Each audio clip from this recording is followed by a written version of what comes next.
Europe 1, 16h-18h. Historiquement vôtre. Stéphane Bern. Aujourd'hui, dans Historiquement Vôtre, avec Jean-Luc Lemoyne, David Castel-Lopez et Olivier Pouls, on réunit des personnages qui sont montés sur le ring. Après Lino Ventura et Jack London, vous nous racontez, Jean-Luc, Édouard Philippe. Oui, pour le commun des mortels, s'intéresser à la boxe, c'est comme l'a fait Stéphane, se faire tatouer dans le bas des reins une citation de Mohamed Ali. Vole comme un papillon, pique comme une abeille. Pour une poignée d'autres, en revanche, cette discipline est une véritable philosophie de vie. J'aime bien la castagne. Ces mots sont sortis tout droit de la bouche d'un grand homme. À votre avis? Réponse A, Booba. Réponse B, Stéphane Bern, à Olivier Mine après un excès de spritz au pot de rentrée de France Télévisions. Réponse C, Édouard Philippe. Booba. Castagne. Vous n'avez pas Booba. écouté le personnage de son récit. Heureusement qu'il y a Olivier qui suit. Évidemment. J'avais donné un gros indice et vous l'aviez vous-même annoncé, c'était Édouard Philippe. Aime-moi doudou, montre-le-moi doudou, t'es mimi, dis-le-moi Doudou, pour reprendre son surnom dans les couloirs de Matignon à l'époque. Oui, je vous l'accorde, d'être crédible en tant que Premier ministre tout en se faisant surnommer Doudou, c'est un challenge quotidien. Oui, enfin, tous les Édouards sont surnommés Doudou. Exactement. Doudou Balladur, on se souvient Oui. Hein, Doudou c'est tendre, Doudou c'est espiègle, Doudou, il est incapable de mettre des droites. Et pourtant, Doudou Philippe dit aimer la castagne. C'est du moins ce qu'a rapporté un poids lourd de la majorité dans les colonnes du JDD. Il aime la baston, et pas seulement dans l'hémicycle. Notre ancien Premier ministre est un véritable passionné de boxe. Comme beaucoup de personnages publics dont le nom de famille est aussi un prénom, Édouard Philippe a une force de caractère hors norme. Claude François, Mireille Mathieu, Guy Georges, pour n'en citer que quelques-uns. Derrière ces costards impeccables se cache un protège-dents bien baveux. Dès que son agenda lui permet, le Premier ministre enfile les gants, écrit le Figaro. Une info accrocheuse et légèrement racoleuse, qui peut vouloir dire tout et n'importe quoi. Là, comme ça, tout de suite, deux images me viennent en tête. Un jardinier, un proctologue. En l'occurrence, en ce qui concerne Doudou, c'est à la boxe anglaise que le journal fait allusion.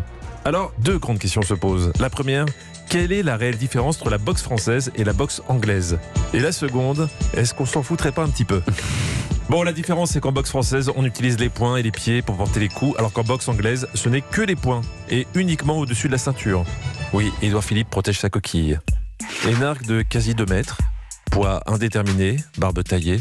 En fouillant dans la vie de ce Stallone du Havre, j'ai eu l'impression d'atterrir sur l'application de rencontre Tinder.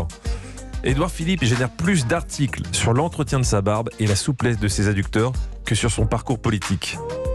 La boxe, c'est sa manière à lui, dit-on, d'éponger un trop-plein intérieur, de canaliser une énergie qui déborde, comme un enfant hyperactif qu'on aurait inscrit au judo. Pour Édouard Philippe, tout commence en Normandie. Il est élevé par un couple de professionnels français entre les vaches normandes et les grands classiques de la littérature. Car oui, oreilles sensibles s'abstenir, chez les Philippe, la télé est interdite. Non, tout n'a pas été rose pour Doudou. Et ce n'est pas tout à l'école, on se moque de ses oreilles. Miroir, c'est celui qui dit qui est, rétorque Édouard.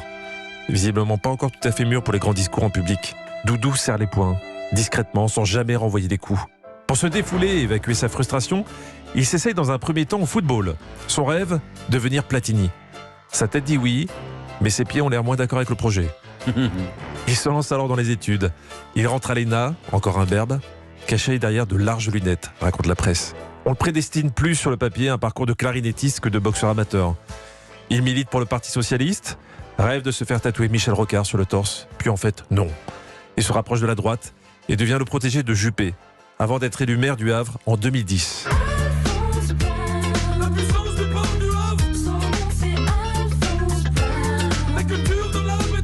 Quelques années plus tard, son père meurt. Il se dit alors « J'ai besoin de taper sur quelque chose ». Il découvre la boxe. Et il ne s'arrête pas. 3 heures d'entraînement par semaine au Havre. Quand il ne se castagne pas sur le ring, sa fougue déborde parfois en meeting.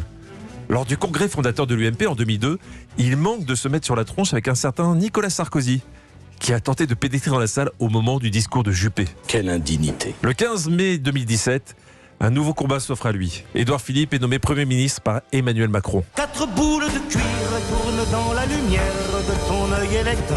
Boxe, boxe. Valls, avant lui, avait déjà aménagé une salle de boxe à Matignon pour se défouler. Entre 2 conseils des ministres, Édouard va encore plus loin. Insatiable, il saute à la corde, tape dans les sacs, propose à des policiers de son service de sécurité de l'affronter pour tester son niveau d'endurance. Rien ne le fatigue. Sur le mur de son bureau, une photo de Mohamed Ali, son idole. Sympa pour le président. Au cours de ses déplacements, il s'entraîne entre 2 rendez-vous sans l'inscrire à l'agenda officiel. La boxe devient sa maîtresse clandestine, son plan coquin régulier. Édouard Philippe aurait pu faire une jolie carrière, car c'est un bon petit boxeur avec une belle droite, sans vouloir faire de jeu de mots, commande Jérôme Le Banner, star du kickboxing. Après la crise sanitaire, Édouard Philippe s'essouffle. Il est éreinté. Il est dans une lessiveuse, écrit la presse. La boxe n'aura pas suffi. Le 3 juillet 2020, il remet sa démission à Emmanuel Macron, mais il se montre vite prêt à remonter sur le ring. En septembre de la même année, il affronte pour le plaisir le double champion d'Europe des poids coqs, pour un entraînement hors catégorie, durant lequel, il va se faire laminer, sans surprise. C'est chiant les petits, lâche-t-il en riant à son adversaire d'1m65. Édouard Philippe aime le sport, la compétition. Et c'est pourquoi j'aimerais finir sur cette belle métaphore sportive signée Édouard Philippe lui-même. Parce que la France est une nation qui veut continuer à susciter de grands jeux.